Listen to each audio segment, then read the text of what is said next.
Guys,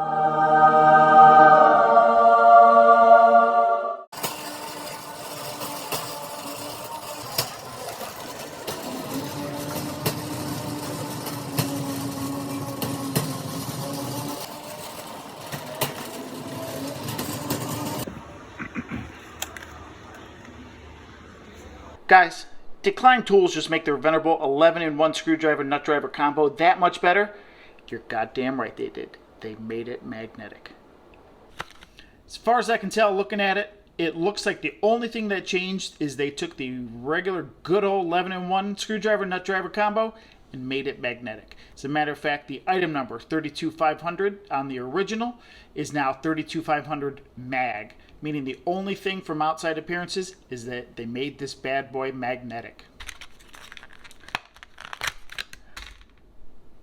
Looking inside, looks like we have the same 11-in-1 nut driver screwdriver combo.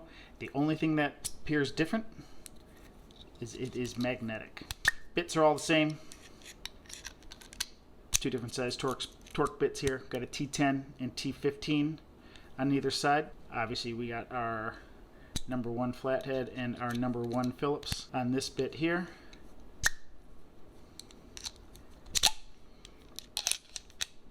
There's our number 2 Phillips, number 2 flathead, number 1, number 2 square driver.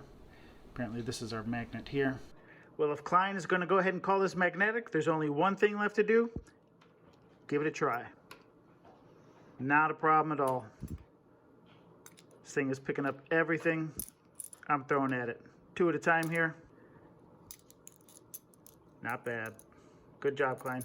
All right, so I will get back to you guys in the next 30 days. We're going to put this thing through its paces, see how it holds up to regular 11-in-1 from Klein. We'll see how it goes.